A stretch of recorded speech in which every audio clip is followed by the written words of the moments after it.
그러나 내 종 갈렙은 그 마음이 그들과 달라서 나를 온전히 따랐은즉 그가 갔던 땅으로 내가 그를 인도하여 드리리니 그의 자손이 그 땅을 차지하리라. 아멘.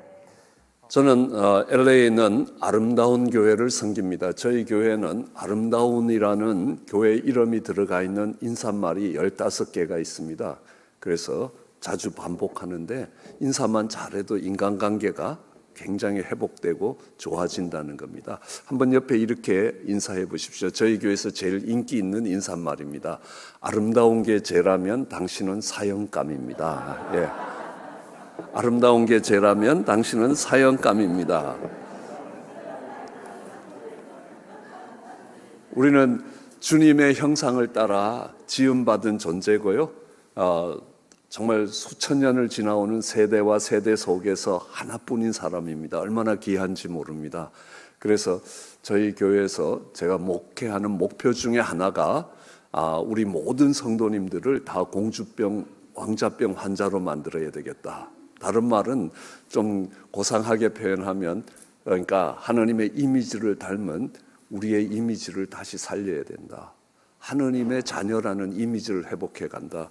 그렇기 때문에 우리 권사님 한 분이 수련회를 갔다가 우리 청년들이 축구하다가 벌집을 건드렸습니다. 진짜 벌이 벌떼처럼 달려들어서 우리 교우들을 쐈는데 권사님이 4방인가 5방을 물렸습니다. 제일 많이 물렸습니다. 가서 괜찮냐고 그러니까 목사님 이 벌들도 꽃은 알아봅니다. 그래서 공주병으로 등극하게 됐습니다. 그런 아름다운 삶들이 또 아름다운 우리의 이미지가 회복되는 그런 역사가 있기를 원합니다. 우리 뉴비전 교회 또 새로운 비전을 가지고 이 미주에 있는 한인교회를 인도해 가고 있는 줄 압니다. 그리고 무엇보다도 이 지역에 가장 지적인 수준이 가장 높은 지역이라는 걸 알고 있습니다. 그래서 한번 물어보려고 합니다. 제가 지금 나열하는 사람들 중에 혹시 내가 성경에서 내가 그 사람은 안다라고 하는 분이 있으면요, 한번 손 들어봐 주시면 좋겠습니다. 삭굴의 아들 삼무아, 호리의 아들 사밧. 아는 사람이 없네요, 그렇죠? 요셉의 아들 이갈, 라보의 아들 발디, 소디의 아들 갓디엘, 수시의 아들 갓디, 그말리의 아들 암미엘, 미가엘의 아들 수둘, 웹시의 아들 라비, 마기의 아들 그루엘. 혹시 들어보신 이름이 있습니까? 네. 여러분들이 읽으신 본문 앞에 나오는 약속의 땅을 정탐하러 갔던 그 시대에 그 이스라엘을 이끌었던 족장들입니다. 그 중에서 여러분들이 아시는 여호수아와 갈렙은 아실 거라고 생각합니다. 예, 원래 여호수아는 호세아라는 이름을 갖고 있었는데 모세가 바꾸죠. 그 사건도 오늘 본문 앞에 기록되고 있습니다. 그 중에서 갈렙이 있습니다. 하나님은 내 종 갈렙이라고 이야기합니다. 그 마음이 그들과 달랐다. 제가 앞에서 이야기했던 그들과 그 마음이 달랐다는 겁니다. 그렇기 때문에 내가 그 갈렙을 약속의 땅으로 인도할 것이다. 그리고 그 땅을 그 후손들이 차지하게 될 것이다. 그래서 갈렙을 보면요, 갈렙 이름 앞에 항상 붙어 다니는 수식어가 있습니다. 그니스 사람 갈렙이라고 이야기합니다. 그는 유다 사람이 아닙니다. 창세기 15장에 보면 하나님이 아브라함에게 내가 약속의 땅을, 이 땅을 너와 내 후손에게 주겠다 할 때 그 약속의 땅이 뭐냐면 가나안 족속이 살고 여부스 족속이 살고 헷 족속이 살고 아모리 족속이 살고 쭉 여러 족속을 나열할 때 그 중에 하나가 그니스 족속입니다. 그러니까 이스라엘 백성들이 가서 얻었던 가나안 땅에 원래 정착하고 있던 족속 중에 하나였습니다. 그 그니스 족속 갈렙이었습니다. 여분네의 아들 갈렙인데 그는 그니스 족속이라고 앞에 꼭 갈렙의 이름 앞에 특별히 여호수아서 14장 이 산지를 내게 주소서 하며 헤브론 산지를 정복할 때 거기에는 여러 번 갈렙의 이름이 나올 때마다 그가 그니스 사람이라는 것을 강조합니다.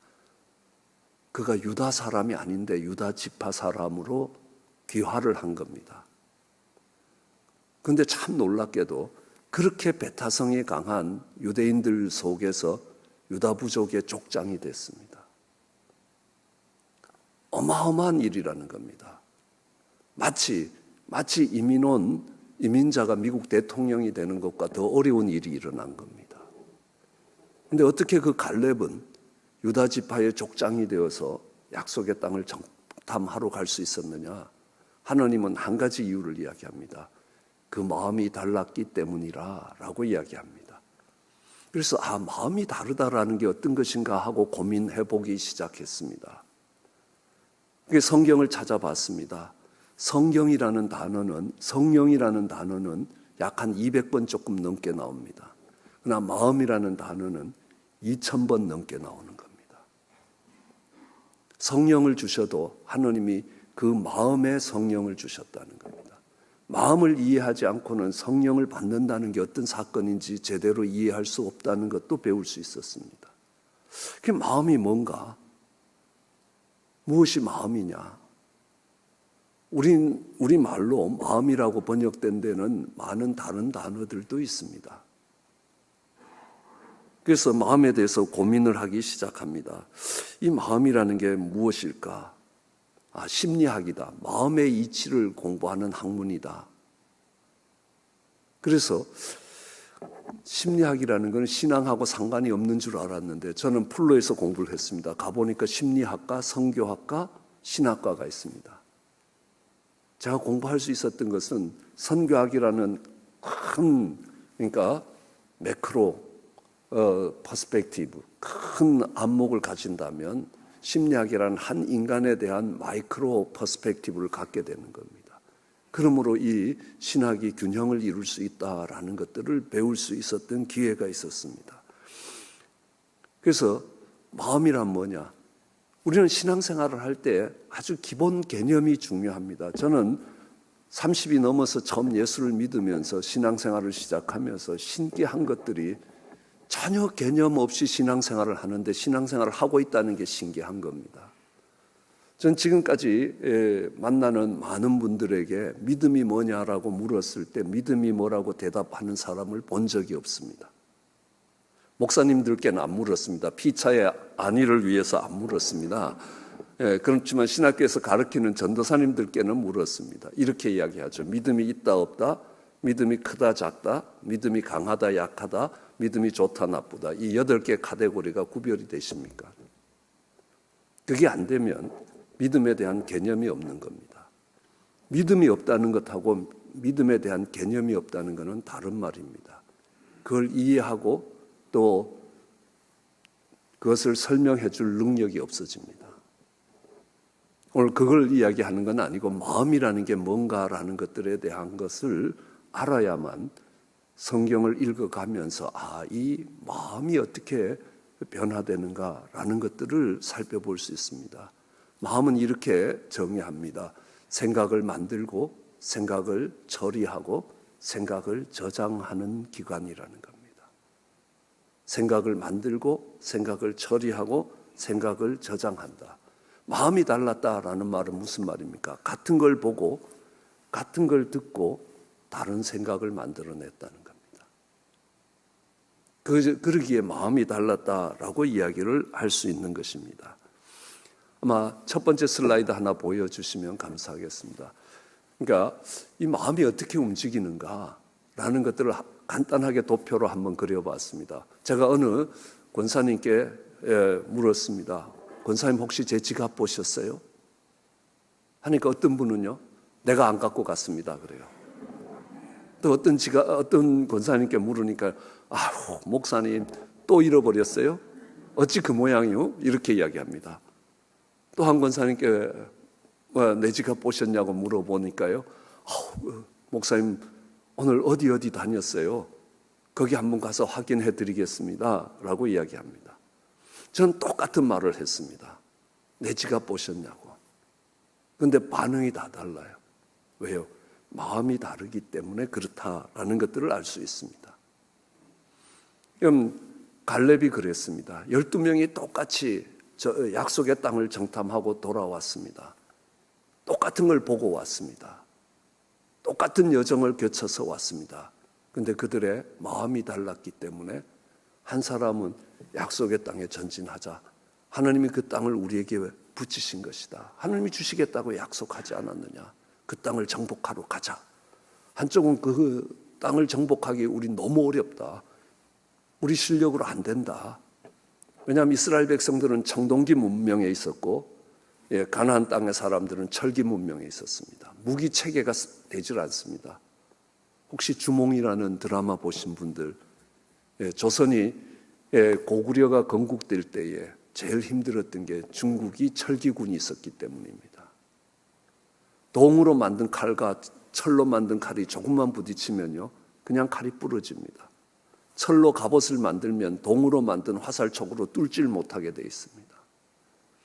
그러니까 싸움에 이기기가 어려운 겁니다. 그것도 산 꼭대기에 산지들에 굳건한 성을 세우고 있습니다.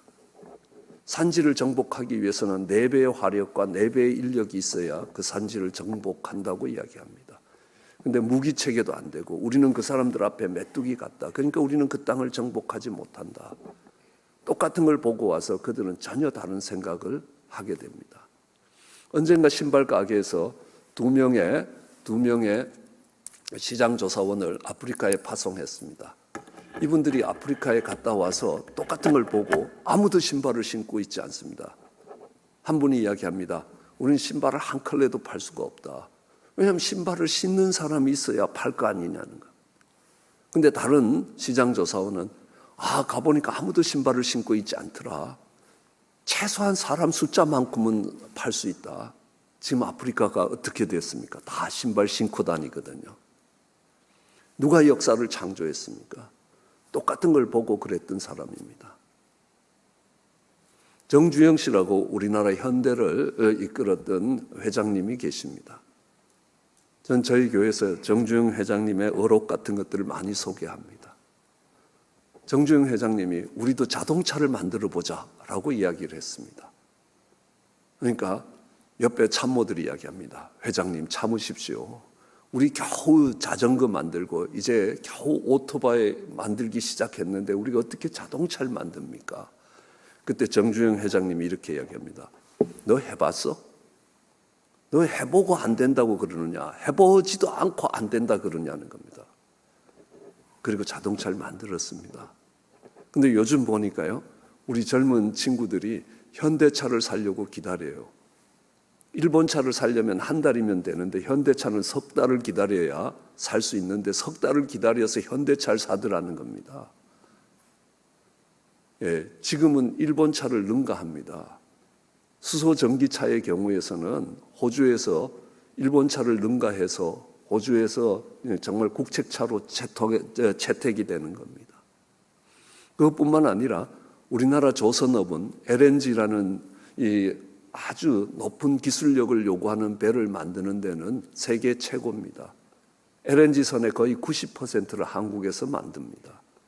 그래서 이 조선 사업이 그 큰 중국의 자체 주문을 넘어서서 세계에서 가장 많은 배를 제작하는 나라가 됐습니다.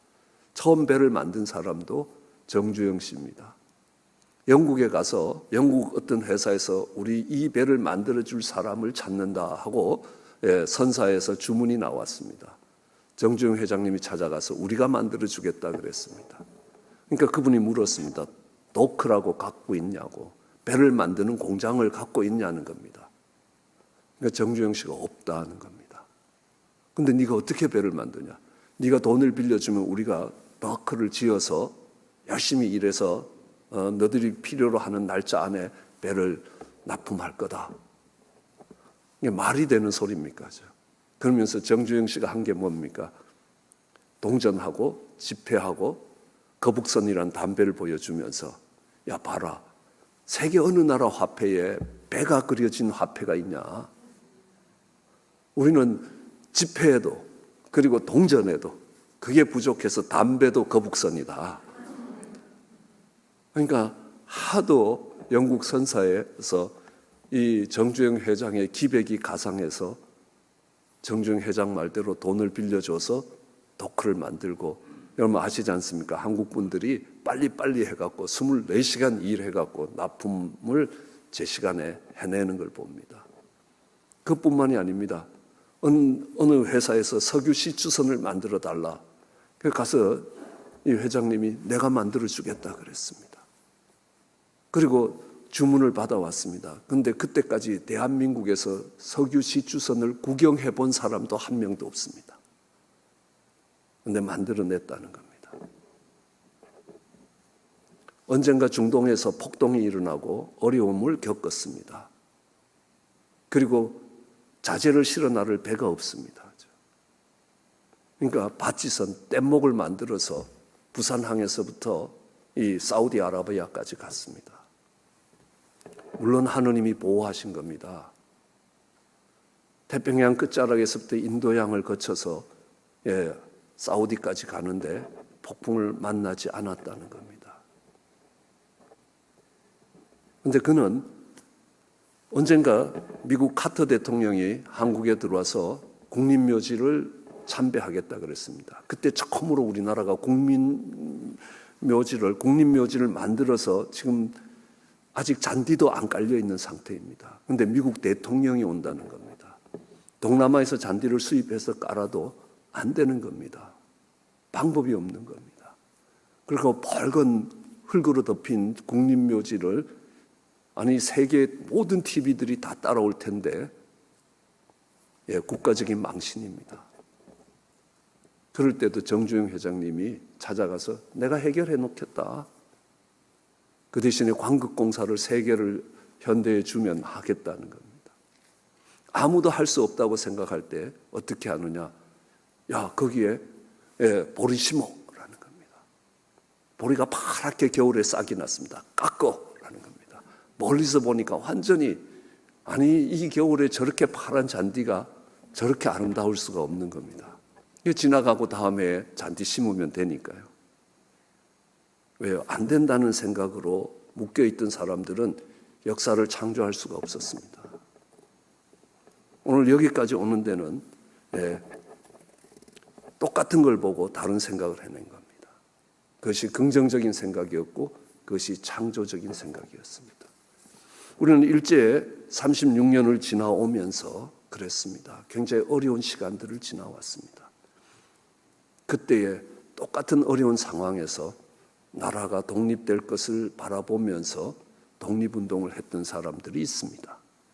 그때에 일제에 협조하면서 나라를 팔아먹은 사람들도 있습니다.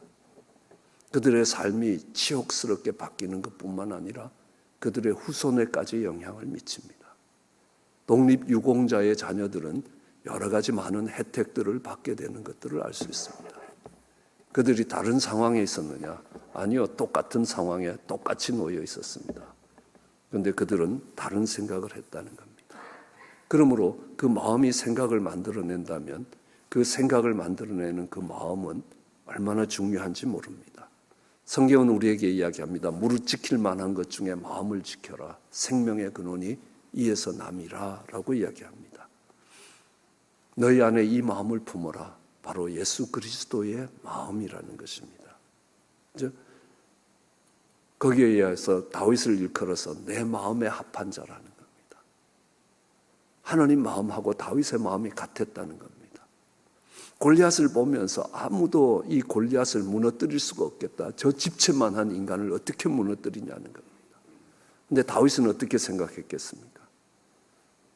쟤는 관역이 너무 크기 때문에 내 물맷돌이 절대로 안 빗나간다는 겁니다. 생각이 달랐습니다. 너는 칼과 창과 단창으로 싸우지만 나는 만군의 여호와의 이름으로 싸운다. 똑같은 골리앗을 보면서 어떤 생각을 합니까? 도저히 저건 이길 수 없는 적이다. 아니죠. 골리앗을 무너뜨리는 하느님, 대단하신 하느님이라고 이스라엘 백성들이 깨닫게 되고, 싸우는 블레셋도 이스라엘에 하느님이 계신 줄 알게 될 것이라는 겁니다. 이건 기회라는 겁니다.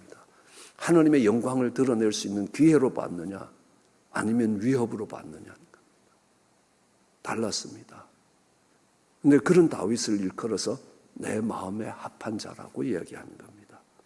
로마서에 이야기하죠. 내가 입으로 예수를 주라 시인하고 하나님을 그 죽은 자 가운데서 살리신 것을 내 마음에 믿으면, 네 마음에 믿으면 구원을 얻을 것이라. 사람이 마음에 믿어 의에 이르고 입으로 시인하여 구원에 이른다라고 이야기합니다. 예, 다윗을 왕으로 세울 때에 여러 다윗의 형들이, 아주 준수한 형들이 있었습니다. 사무엘이 엘리압을 보면서, 마지를 보면서 이 친구인가요? 하니까 하나님이 아니다. 사람을 외모로 보지 말아라. 나는 마음을 본다는 겁니다. 중심을 본다. 마음의 중심을 본다는 겁니다. 중심이라는 말이 마음 가운데 어떤 생각이 있는가, 그 마음이 어떤 생각을 만들어내는가, 이걸 보는 것이 하느님의 기준이라고 이야기합니다. 성령을 주셔도 우리 마음에 주신다는 겁니다. 이 마음의 생각들이 얼마나 중요한 것인지 잠언서 23장 7절에는 이런 말씀이 기록되어 있습니다. 대저 그 마음의 생각이 어떠하면 그 위인도 그러하다. 마음의 생각이 어떻게 하면 그 위인도 그렇다. 마음이 어떤 생각을 만들어내느냐에 따라서 그 사람의 아이덴티티가 결정된다는 겁니다. 좋은 물건을 보면 도둑질하고 싶은, 조금 몰래 갖고 싶은 생각을 만들어내는 사람은 뭡니까? 도둑놈이죠. 좋은 물건을 보고 저걸 하나님께 드렸으면 좋겠다라고 하면 예배자입니다. 그렇죠? 그러니까 그 마음의 생각이 어떠한 것이냐에 따라서 그 사람의 아이덴티티가 결정된다는 겁니다. 예, 찰스 디킨스라는 사람이 크리스마스 캐롤이라는 소설을 썼습니다. 우리 잘 알죠. 스크루지 할아버지가 나옵니다. 그렇죠? 스크루지 할아버지는 가난한 사람을 보면 어떡합니까? 그렇죠? 돈을 빌려주고 고리대금업을 해서 그 사람의 가진 걸 다 뺏어오는 겁니다. 그래서 수전노라는, 아주 구두쇠라는 그런 이름을 얻게 되는 겁니다. 아이덴티티를 얻게 됩니다. 근데 그가 마지막에 죽을 때 어떻게 되는가를 보니까요, 달라졌습니다. 이제는 가난한 사람을 보면 도와주고 싶은 겁니다. 정말 마음씨 좋은 이웃 할아버지가 된 겁니다. 그 마음이 어떤 생각을 만드느냐에 따라서 그의 아이덴티티가 결정된다는 겁니다. 마음의 생각은 그 정도가 아닙니다. 아주 놀라운 비밀이 거기에 담겨 있습니다. 우리 한번 이 생각은 우리가 차원을 이해해야만 이 생각을 이해할 수 있습니다. 그럼 better together, 우리가 함께 정말 아름다운 목표를 향해 나가는데 어떻게 together가 되는 겁니까? 그럼 수학을 잠깐 공부해 보려고 하는데요. 다음 슬라이드 주시면요. 그럼 1 더하기 1은 얼마입니까?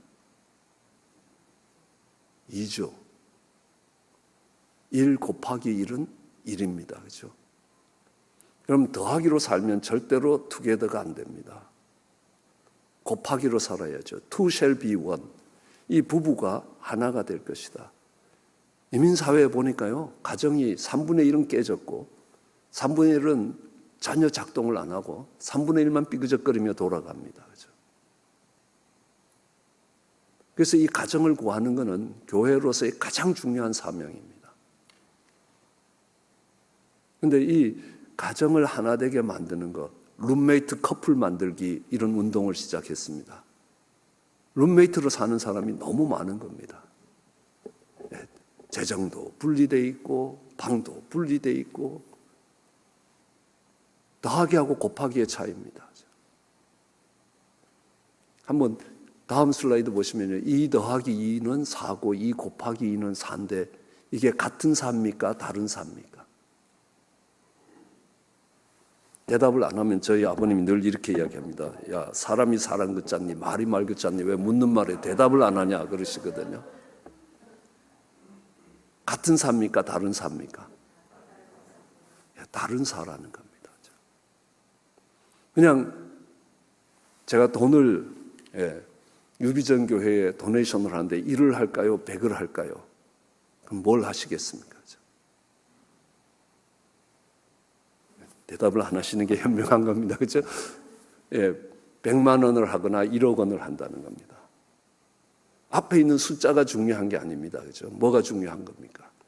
단위가 중요합니다. 1억 원, 100만 원, 1과 100이 있다고 해서 100이 1보다 크다는 이야기가 아니라는 겁니다.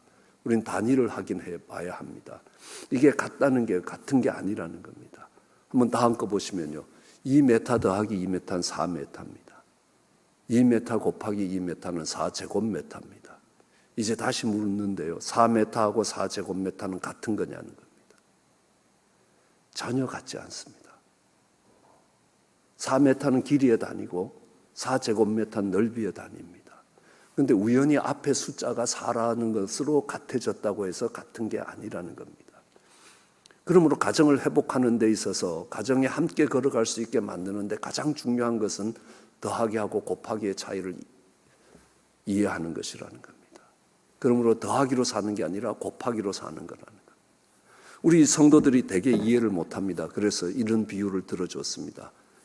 마늘을 한 근하고 고추 한 근을 섞었다. 더했습니다. 빼면 됩니다. 그죠? 마늘은 마늘대로 다시 하면 빼는데요. 마늘 한 근하고 고추 한 근을 찧었습니다. 양념 한 통이 됐습니다. 이제는요, 마늘로 못 돌아갑니다. 고추로 못 돌아갑니다. 그죠? 그냥 반 잘라서 나누기가 되는 겁니다. 하나님이 묶어 놓으신 것을 곱하기로 해 놓은 것을 빼기가 안 된다는 겁니다. 나누기는 되죠. 그러니까 이 단위가 달라진다는 게 무슨 말인가라는 것들을 이해해 봐야 합니다. 그죠? 그 단위를 바꿔야만이 하나가 될 수 있습니다. 단위가 같은 한에 있어서는 절대로 하나가 안 된다는 겁니다. 한번 보십시오. 진주가 10개입니다. 그렇지만 그걸 이어 놓으면 진주 목걸이 1개입니다. 그걸 보고 그 목걸이에 진주 알이 10개라고 진주 10개라고 이야기하지 않습니다. 원 넥클리스라는 겁니다. 10 pearls 복수를 붙이는 겁니다. 다시 다음 슬라이드 보시면요. 메타의 1승입니다. 길이죠. 1 곱하기 1은 메타의 2승입니다. 1 곱하기 1 곱하기 1은 메타의 3승입니다. 4번을 곱하면 1의 4승입니다. 그렇죠? 그럼 메타의 1승, 2승, 3승, 4승이라는 겁니다. 그러니까 1 곱하기 1, 2개를 곱할 때 우리는 그것을 유니티, 부부의 하나됨을 이야기합니다. 1 곱하기 1 곱하기 1은 트리니티, 삼위일체라는 겁니다. Three persons, one body가 되는 겁니다. 모슬렘권을 선교할 때 제일 어려운 게 뭡니까? 신론입니다.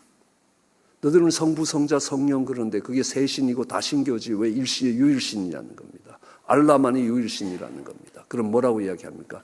너는 더하기밖에 모르냐? 1 더하기 1 더하기 1은 3인데 1 곱하기 1 곱하기 1은 1이다. 우리는 그게 트리니티다. 너 한번 봐라. 너 집에 아버지, 엄마 너 있지? 그렇다고. 그러면 세 사람 아니냐? 그런데 세 패밀리냐? 원 패밀리 아니냐? Three persons, one family라는 겁니다. Three persons, one body라는 겁니다. 그게 하나님의 신론이라는 겁니다. 그러면요, 모슬렘들이 충격을 받습니다. 특히 고등교육을 받은 친구들은요, 삶 전체가 뒤집어지기 시작합니다. 그럼 1 곱하기 1 곱하기 1 곱하기 4번 곱하면요, 그걸 우리는 커뮤니티라고 이야기합니다. 그걸 처치라고 이야기합니다. 아무리 곱해도 1이라는 겁니다. 그렇지만 이 단위들이 달라진다는 겁니다. 단위들이 달라지는데 그 달라지는 단위를 우리는 차원이라고 부릅니다. 1차원, 2차원, 3차원, 4차원이라고 부릅니다. 수학에서는 승수라는 겁니다. 1승, 2승, 3승, 4승이라고 이야기하지만 물리학에서는 이거를 1차원, 2차원, 디멘션이라고 부릅니다. 다음 거 보시면요. 1차원은 선입니다. 2차원은 면적입니다. 3차원은 공간입니다. 4차원은 우리가 표현할 수 없습니다. 아주 쉽게 이야기하면 보이지 않는 세계라는 겁니다. 영적 세계라고 보셔도 무난하게 될 겁니다. 그 이상의 차원들이 있지만 우리가 아이덴티파이, 우리가 알아볼 수 없게 된다는 사실입니다. 그런데 이 차원 속에는 차원의 이동이 가능하다는 겁니다. 한번 다음 거 보시면요. 1차원은 앞뒤로 움직이는 게 자유롭습니다. 기차처럼요. 옆으로 상하로 움직이는 것은 불가능합니다. 그걸 constraint이라고 이야기합니다. free and constraint이라는 것. 2차원은 당구대처럼 앞뒤 좌우로 움직이는 건 가능합니다. 그러나 상하로 움직이는 것은 제한되어 있습니다.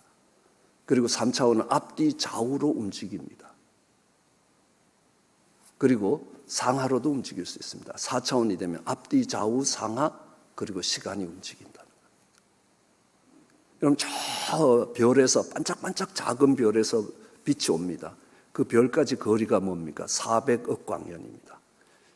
1분의 지구를 7바퀴 반 도는 이 빛의 속도로 달려와도 400억 년이 걸리는 겁니다. 거기에 뭔가 일어났습니다. 빛이 바뀌었습니다. 그러니까 빛이 반짝거렸습니다. 이 반짝거린 빛이 400억 년 전에 저 별에서 반짝거린 거냐? 아니라는 겁니다. 내가 보는 순간에 반짝거렸다는 겁니다. 아인슈타인이 그것을 증명했다고 합니다. 저는 이해는 못하지만 결과는 그렇습니다. 그렇지만 우리는 4차원을 경험하고 있습니다. 시간이 자유로운 거는요, 우리 생각은 시간이 자유롭다는 겁니다. 어린 시절을 생각할 수 있습니다. 그러다가 내가 늙어서 은퇴한 뒤를 생각할 수 있습니다. 그런데 우리 몸은 어린 시절로 못 갑니다. 은퇴한 쪽으로 뛰어갈 수도 없습니다. 그게 제한되어 있습니다. 그렇지만 우리가 생각이 가는 데는 시간에 묶이지 않는 세계가 있다는 것들을 알 수 있습니다. 이 차원의 이동을 생각해 보십시오. 여러분, 애벌레는 이 차원을 살아갑니다. 면으로 이동하고 있습니다. 이런 면으로 이동하는 애벌레를 집게로 이렇게 집어서 테이블 위에 올려놓으면 애벌레가 뭐라 그러겠습니까? 기적이다, 기적. 왜요? 배때기로 안 기었는데 위치가 이동된 겁니다. 면 이동이 아니라 공간 이동이 일어난 겁니다. 그럼 호랑나비는 뭐라고 얘기했습니까? 자식 웃기네. 우리는 맨날 그렇게 살아라는 겁니다. 이게 자유도라는 겁니다. 1차원은 디그리 오브 프리덤이 하나밖에 없습니다. 앞뒤로밖에 디그리 오브 프리덤 자유롭지 않습니다. 2차원은 앞뒤 좌우가 자유롭습니다. 3차원은 앞뒤 좌우가 상하까지 자유롭습니다. 4차원은 시간이 컨스트레인이 안 된다는 겁니다. 시간의 문제가 아니라는 겁니다. 그 생각이 달라지면 이제 3차원에는 어마어마한 일이 일어난다는 겁니다. 여러분, 3차원이 2차원에 개입하면 애벌레가 하늘을 나는 겁니다. 그럼 3차원이 2차원에 개입한 것보다 4차원이 3차원에 개입하면 훨씬 더 놀라운 일이라는 겁니다. 여러분, 말씀도 영이라고 이야기합니다. 요한복음 6장 63절에 내가 너에게 이런 말이 영이요 생명이라고 이야기합니다. 예, 4차원이 영적인 세계에 하느님과 함께 있었고 하느님과 동등됐던 그 말씀이 이 땅에 내려왔습니다. 쳐들어왔습니다. 그러자 물이 변하여 포도주가 됩니다. 오병이어의 기적이 일어납니다. 우리한테는 천지가 개벽되는 이야기입니다. 질량불변의 법칙이 있는 3차원에서는 있을 수 없는 일이 일어난 겁니다. 그렇지만 4차원이 3차원에 개입하면 그 일들은 가능하다는 겁니다. 플라톤적인 생각을 갖고 있던 그 당시의 사람들은요, 보이는 세계와 보이지 않는 세계, 보이지 않는 세계가 본질의 세계고, 보이는 세계는 그림자의 세계고, 보이지 않는 세계는 이데아의 세계고, 보이는 세계는 현상의 세계였다는 겁니다. 진짜는 안 보이는 세계라는 겁니다. 우리도 알 수 있습니다. 교통사고 나서 팔다리가 잘라져도 안 바뀌는 내가 있는 겁니다. 그 내가 진짜냐 아니면 눈에 보이는 내가 진짜냐. 눈에 보이는 거는 어릴 때부터 계속 모습이 달라질 뿐이라는 겁니다. 보이지 않는 그 내가 진짜라는 겁니다. 그들에게 연결합니다. 그 보이지 않는 세계가 바로 하늘의 세계고 하나님의 세계다. 그 세계가 보이는 세계로 오면, 말씀이 육신이 돼서 오면, 보이는 세계로 들어오면 보이는 세계는 뒤집어진다. 그러니까 질량불변의 법칙이 무너진다는 겁니다. 38년 된 환자가 일어난다는 겁니다. 가나에서 가버나움에 있는 왕의 신화를 고칩니다. 시간과 공간의 제한이, 컨스트레인이 리무브 돼 버린다는 겁니다. 풍랑이 잠잠해진다는 겁니다. 내추럴 로, 자연 법칙이 리무브 되는 겁니다. 무리를 걷는 겁니다. 그죠? 날 때부터 소경된 자를 살리시는 겁니다. 눈을 뜨게 합니다. 지네릭 로, 유전적 법칙이 리무브 돼 버리는 겁니다. 그게 말씀이 육신이 돼서 올 때라는 겁니다. 저는 말씀이라는 건 하나님의 생각이라고 정의하고 있습니다. 하나님은 동일한 모습으로 우리를 창조하셨습니다.